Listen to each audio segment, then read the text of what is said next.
안녕하세요. 오늘 저희가 함께 깊이 파고들 자료는 크리스토퍼 알렉산더의 저서 질서의 본성 2권입니다. 그중에서도 제20장 살아있는 과정의 사회 전체로의 확산, 새로운 패러다임으로의 전환에 대해 이야기 나눠보겠습니다. 우리가 매일 출퇴근하는 길, 또 일하는 사무실, 저녁에 돌아와서 쉬는 집, 이런 공간들을 한번 떠올려 보세요. 어딘가 모르게 좀 차갑고 생명력이 느껴지지 않는다. 이런 생각해 보신 적 없으신가요? 저자는 현대사회의 건축과 개발 과정 자체가 바로 그런 생명력 없는 결과를 낳도록 설계되어 있다고 아주 날카롭게 지적해요. 근데 문제는 이 시스템이 너무나 거대하고 단단해서 마치 뭐랄까 거대한 성벽 같아서요. 한 번에 무너뜨리는 건 거의 불가능하다는 거죠. 맞아요. 법규라던가 계약 방식 또 예산 집행 관행 같은 것들이 서로 막 얽히고 설켜서 하나의 거대한 기계처럼 움직이거든요. 이 기계가 효율적일지는 몰라도 우리가 진정으로 살고 싶은 그런 따뜻하고 인간적인 공간을 만들어내는 데는 완전히 실패하고 있는 셈이죠. 그럼 이걸 어떻게 바꿔야 할까요? 여기서 그냥 포기해야 할까요? 오늘 우리가 살펴볼 내용은 정말 흥미로운 대안을 제시합니다. 바로 거대한 혁명이 아니라 조용한 진화를 통해 세상을 바꾸는 방법이에요. 시스템의 정면으로 부딪히는 대신 마치 바이러스처럼 작지만 살아있는 과정들을 시스템 곳곳에 심어서 서서히 전체를 변화시키는 전략이죠.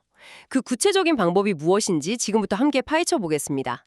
저자가 진짜 살아있는 세상을 만들려면요, 결과물이 아니라 그 결과물을 만드는 우리의 행동 방식, 즉 과정이 근본적으로 바뀌어야 한다고 계속 강조해 왔어요. 그리고 그가 제안하는 대안이 바로 형태 발생적 과정이라는 건데요. 단어부터가 조금 어렵게 들리네요. 아니면서 생명력 있는 구조를 한 단계씩 점진적으로 만들어가는 과정이라고 생각하시면 돼요. 이 책의 이전 챕터들에서 길게 설명했던 15가지 구조 보존 변환이라는 원리를 바탕으로 하는데요.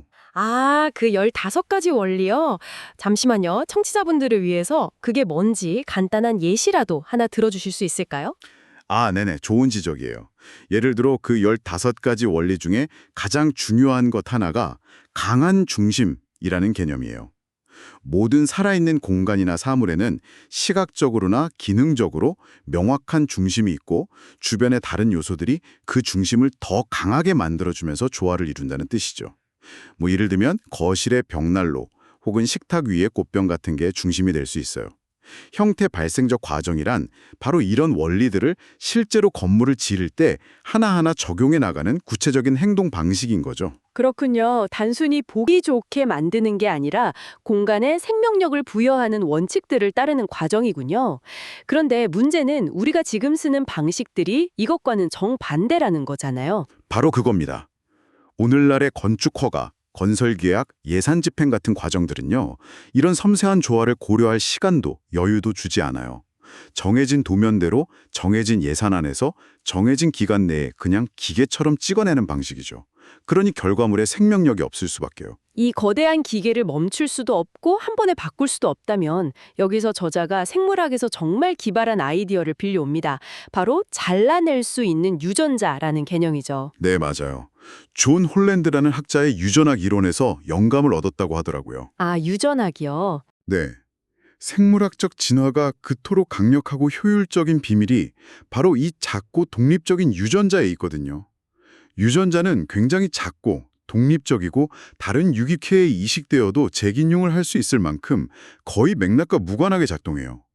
유전자가 만약에 아주 길고 복잡한 하나의 덩어리라면 세대를 거치면서 복제될 때 손상될 확률이 훨씬 높겠죠. 하지만 작고 독립적인 조각들이라면 온전하게 다음 세대로 전달되고 널리 퍼져나갈 가능성이 훨씬 커집니다. 저자는 바로 이 원리를 사회 변화에 적용할 수 있다고 본 거예요. 이론만 들으면 조금 추상적인데 이 잘라낼 수 있는 유전자가 건축이 아닌 다른 분야에서 어떻게 세상을 바꿨는지 보여주는 정말 강력한 사례가 있죠. 바로 방글라데시의 그라민 은행 이야기입니다. 네, 경제학자 무하마드 유누스 교수가 시작한 프로젝트였죠. 그는 담보도 복잡한 서류도 없이 오직 신뢰만을 바탕으로 가난한 사람들에게 아주 적은 돈을 빌려주는 아이디어를 냈습니다. 처음 시작은 정말 밈이었어요. 자기 주머니에서 꺼낸 42달러를 27명에게 빌려준 게 전부였으니까. 42달러요. 지금 돈으로 한 5만 원 정도인데 그걸로 은행을 시작했다고요? 그렇죠. 당시 대형 은행들은 모두 비웃었어요. 담보도 없이 어떻게 돈을 빌려주냐. 한 마을에선 통했을지 몰라도 다른 곳에선 절대 안 될 거다라면서 거절했죠. 하지만 결과는 모두의 예상을 뒤엎었죠. 네, 정말 놀라웠습니다. 결과가 어땠는데요? 사실 저도 듣고도 믿기지 않았는데, 대출금 상환율이 98%를 넘었어요. 와, 98%요? 네, 거의 100%에 가까운 돈이 회수된 거죠. 사람들은 그 작은 돈으로 재봉틀을 사거나 가축을 기르면서 자립의 기반을 마련하기 시작했고요. 잠깐만요. 98% 상환율이라니 그건 일반적인 금융 상식으로는 말이 안 되는 수준 아닌가요? 이 그라민은행의 방식이야말로 완벽한 잘라낼 수 있는 유전자의 사례였던 거네요. 정확해요. 이 유전자는 몇 가지 단순한 원칙의 조합이었어요. 담보 없이 소액만 빌려준다. 서로 얼굴을 아는 5명 정도의 작은 그룹에게 빌려준다. 그리고 그룹 내의 신뢰를 바탕으로 한다. 이렇게 아주 간단하고 복제하기 쉬운 과정 유전자였죠. 그리고 그 결과가 정말 놀랍습니다. 이 간단한 과정이 불과 17년 만에 전 세계 52개국으로 퍼져나가서 1,000만 명이 넘는 사람들의 삶을 바꿨어요. 자산 규모도 처음 42달러에서 4억 달러가 넘는 거대한 은행으로 성장했고요. 한 세대도 채 걸리지 않은 시간이었죠. 이 사례가 보여주는 핵심은 이거예요. 유누스 교수는 거대한 금융 시스템을 전복시키려 하지 않았어요. 그저 기존 시스템 안에서 작동할 수 있는 아주 작지만 효과적이고 생명력 있는 과전 하나를 주입했을 뿐인데 그 파급력은 혁명과도 같았던 거죠. 이 엄청난 교훈을 저자는 다시 건축 분야로 가져옵니다. 사실 저자 자신도 처음부터 이 방법을 알았던 건 아니라고 고백해요. 과거에는 아주 거대하고 복잡한 살아있는 건축 과정 전체를 한 번에 도입하려다 처참하게 실패한 경험이 많았다고 하더라고요. 네, 예를 들어서 건축가가 설계뿐만 아니라 시공사의 역할까지 맡아서 모든 공정을 직접 관리하는 새로운 계약 방식을 만들었어요. 이론적으로는 완벽했죠. 그런데 이걸 실행하려면 건축가 사무실에 자체 엔지니어링 팀도 있어야 하고 설계와 시공을 동시에 하는 것에 대한 특별보험 문제도 해결해야 했어요. 기존 방식에 익숙한 건축주를 설득하는 것도 엄청난 일이었고요. 결과물은 분명 훌륭했지만 그 과정이 너무 힘들고 복잡해서 다른 사람은 아무도 따라할 수가 없었다는 거군요. 말 그대로 잘라낼 수 없는 거대한 덩어리였던 셈이네요. 맞아요. 그래서 그 실패로부터 배운 거죠. 아, 이렇게 통째로 바꾸려고 하면 안 되는구나 하고요. 그래서 그가 내놓은 대안이 바로 이 거대한 건축 과정을 아주 작은 유전자 단위로 쪼개는 겁니다. 예를 들어 건축가가 전체 공사를 다 책임지는 게 아니라 수많은 공정 중에 딱 하나, 가령 욕실 타일 시공이나 주방 창문 제작 같은 작은 부분만 기존 계약에서 떼어내서 직접 관리해보자는 제안이죠. 이건 건축가 입장에서 훨씬 부담이 적고 두렵지 않은 시도예요. 창문 하나 직접 관리한다고 해서 프로젝트 전체가 망가질 위험은 거의 없으니까요. 오히려 자기가 원하는 미학적 완성도를 그 부분에서만큼은 확실하게 구현할 수 있으니 재미도 있고요. 심지어 약간의 추가 수입도 얻을 수 있다고 하던데요. 17,000달러짜리 창문 공사를 직접 관리하면 일반 시공사가 가져가는 20%의 관리비, 약 3,500달러 정도를 건축가가 벌 수 있다는 계산도 보여주더라고요. 그렇죠. 그렇게 작은 성공을 한번 맛본 건축가는 자신감을 얻어서 다음 프로젝트에서는 2-3개의 공정을 직접 관리해보고 싶어질 거예요. 그러다 보면 점차 프로젝트 전체를 살아있는 과정으로 이끌어갈 역량을 갖추게 되겠죠. 거대한 변화의 산을 아주 작고 오르기 쉬운 계단으로 나눈 거예요. 그리고 이 작은 시도가 단순히 계약 방식을 바꾸는 데서 그치는 게 아니라는 점이 중요해 보입니다. 저자는 타일 시공 과정을 직접 관리하게 되면 단순히 돈을 지불하고 끝내는 게 아니라 타일 한 장 한 장을 어떻게 배치해야 더 강한 중심과 긍정적인 공간감을 만들 수 있을지 고민하는 진짜 형태 발생적 과정으로 진화할 수 있다고 설명하더군요. 여기서 말하는 긍정적인 공간감이라는 건 또 어떤 의미인가요? 좋은 질문이에요. 강한 중심이 공간의 주인공이라면 긍정적인 공간은 그 주인공을 빛나게 해주는 배경이라고 할 수 있어요. 흔히 우리는 건물이나 사물 그 자체에만 집중하고 나머지 배경 공간은 텅 빈 곳으로 여기잖아요. 하지만 살아있는 공간에서는 그 배경조차도 아름다운 형태를 가지고 주인공과 조화를 이룹니다. 타일을 붙일 때 단순히 바닥을 메운다고 생각하는 게 아니라 타일과 타일 사이의 줄눈이 만드는 패턴까지도 아름답게 만들려고 고민하게 되는 것. 그게 바로 긍정적인 공간감을 만들어가는 과정인 거죠. 이제야 좀 더 명확해지네요. 처음에는 돈이나 효율성 때문에 작은 과정을 직접 맡기 시작했지만 그 과정에 깊이 관여하다 보니까 결국 어떻게 하면 이 공간을 더 살아있게 만들까라는 본질적인 고민으로 이어진다는 거군요. 바로 그거예요. 방법의 변화가 결국 질적인 변화, 즉 철학의 변화로 이어지는 거죠. 그렇게 작은 성공들이 쌓이는 건 알겠는데 그 수많은 과정 유전자들이 건축가들마다 제각각 흩어져 있으면 결국 파편적인 개선에 그치지 않을까요? 이걸 모아주고 연결해주는 어떤 플랫폼 같은 게 필요할 것 같은데요. 네, 정확한 지적입니다. 그리고 저자는 그 거대한 유전자 풀의 역할을 바로 인터넷이 하게 될 거라고 예측했어요. 21세기에 접어들면서 인류 역사상 처음으로 전 세계가 지식과 경험을 공유하는 거대한 기억 저장소가 생긴 셈이니까요. 실제로 그는 자신의 웹사이트 patternlanguage.com을 통해서 수많은 삶을 창조하는 과정들을 구체적인 레시피처럼 공개하기 시작했습니다. 어떤 것들이 있나요? 정말 다양해요. 아늑한 현관을 만드는 7단계 과정처럼 아주 작은 것부터 건강한 공동체 초원을 가꾸는 과정처럼 거대한 스케일까지 있죠. 누구나 이 레시피를 보고 따라하거나 자신의 상황에 맞게 변형해서 쓸 수 있도록 한 거예요. 더 흥미로운 건 이 과정들이 그냥 목록처럼 나열된 게 아니라 서로 거대한 네트워크를 형성한다는 점이었어요. 예를 들어 우리가 내 집 설계 과정을 시작하면 그 과정이 마치 연쇄 반응처럼 자연스럽게 다른 과정들을 불러온다는 거죠. 맞습니다. 좋은 집을 설계하다 보면 당연히 아름다운 창문 배치 과정이 필요해지겠죠. 마당을 만들 땐 긍정적인 외부 공간 형성 과정을 참고하게 될 거고요. 거기서 더 나아가면 우리 집 앞 골목길을 더 걷기 좋게 만드는 과정과도 연결될 수 있어요.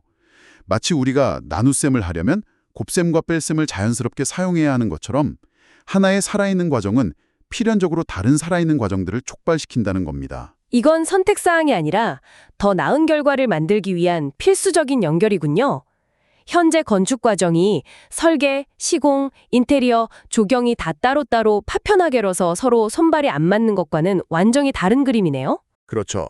이 네트워크는 하나의 작은 행동, 예를 들어 내 집 창문을 예쁘게 만드는 행동이 연쇄 반영을 일으켜서 우리 동네 환경 전체를 점진적으로 치유하고 회복시키는 힘을 갖게 되는 거예요. 집을 짓는 행위가 단순히 내 건물 하나를 세우는 걸 넘어서 주변의 땅과 길, 이웃과의 관계까지 좋게 만드는 통합적인 과정으로 확장되는 거죠. 이야기를 듣다 보니 이 모든 과정이 지향하는 목표가 단순히 더 예쁘고 기능적인 건물을 짓는 것을 훨씬 뛰어넘는다는 생각이 드네요. 맞아요. 저자는 우리가 세상을 만드는 행위가 곧 우리 자신의 신성한 삶의 모습을 그리는 일이라고까지 표현합니다. 굉장히 철학적인 이야기로 넘어가죠. 커피 한 잔의 향기, 식탁 위에 꽂아둔 프리지아 꽃, 창밖으로 들리는 폭풍의 소리, 이런 아주 평범하고 일상적인 감각과 열정들이 우리가 직접 만드는 공간에 자연스럽게 스며들도록 허용해야 한다는 말이 참 와닿았어요. 그리고 이런 섬세한 감각은 소수의 전문가나 행정가가 대신해 줄 수 없는 거잖아요. 절대 대신해 줄 수 없죠. 동네 카페의 편안한 분위기는 인테리어 디자이너가 만드는 게 아니잖아요. 그 주크박스에서 흘러나오는 음악 소리, 웨이트리스의 미소, 바에 기대어 외로움을 달래는 단골 손님들의 존재가 어우러져서 만들어지는 거니까요. 우리 자신이 직접 우리 삶의 공간을 만들어가는 과정에 참여해야만 얻을 수 있는 결과물입니다. 결국 저자는 이런 패러다임 전환이 성공적으로 이루어진 사회의 모습을 4가지 특징으로 요약해서 보여줍니다. 네. 첫째는 환경에 영향을 미치는 모든 과정이 앞서 말한 형태 발생적으로 재구성되는 사회. 둘째는 수많은 살아있는 과정들이 인터넷을 통해 거대한 네트워크를 이루는 사회. 셋째는 어떻게 하면 이 과정들을 더 좋게 개선할 수 있을까 하는 논의가 우리 사회의 가장 중요한 화두가 되는 사회. 그리고 마지막으로 모든 개인이 자신의 모든 행동을 통해 땅을 치유해야 한다는 깊은 윤리적 의무감을 느끼게 되는 사회입니다. 땅을 치유해야 한다는 윤리적 의무감이라 스케일이 정말 크네요. 그런데 놀랍게도 저자는 이 모든 거대한 변화를 이끌어내는 데 필요한 잘라낼 수 있는 과정 유전자의 수가 대략 4만 개 정도일 거라고 구체적인 숫자까지 추정하더라고요. 네. 긴 과정 2,000개, 그리고 각각의 긴 과정이 평균 20개의 작은 과정으로 쪼개진다고 가정했을 때 나오는 숫자죠. 물론 상징적인 숫자일 수 있지만 이것이 암시하는 바는 명확해요. 우리가 생각하는 것보다 훨씬 적은 수의 핵심적인 유전자만 제대로 심는다면 어쩌면 한 세대 안에 우리 주변 세상의 근본적인 변화를 목격할 수도 있다는 희망적인 메시지인 셈입니다. 결국 크리스토퍼 알렉산더가 말하는 건 세상을 바꾸는 진짜 힘이 거대한 청사진이나 완벽한 계획에 있는 게 아니라 살아있는 코드 조각에 있다는 거네요. 우리가 매일 반복하는 작은 과정 하나하나가 사실은 세상이라는 거대한 소프트웨어를 더 나은 방향으로 수정할 수 있는 잠재력을 가진 코드인 셈이고요. 정말 멋진 요약이네요. 맞습니다. 우리 모두가 그 코드를 심고 퍼뜨리는 프로그래머가 될 수 있다는 이야기죠. 입니다. 핵심은 크고 복잡한 계획이 아니라 작고 독립적이며 생명력을 담은 과정들을 우리 삶과 일 속에 꾸준히 심고 퍼뜨리는 것이었습니다. 이 방송을 듣고 계신 여러분께 마지막으로 이런 질문을 드리고 싶어요. 꼭 건축이 아니어도 좋습니다. 여러분의 일이나 일상생활 속에서 무언가 생명력 없고 경직되어 있다고 느끼는 과정은 없으신가요? 매일 반복되는 회사의 프로젝트 기획 방식일 수도 있고 저녁 식사를 준비하는 과정 혹은 아이를 키우는 방식일 수도 있겠죠. 그 거대한 시스템 안에 주입할 수 있는 아주 작고 잘라낼 수 있는 긍정적인 변화는 무엇일까요? 여러분의 시스템에 어떤 유전자를 한번 심어보면 그 결과물에 지금보다 조금 더 생명력이 넘치게 될까요? 한 번쯤 깊이 생각해 보시는 건 어떨까요?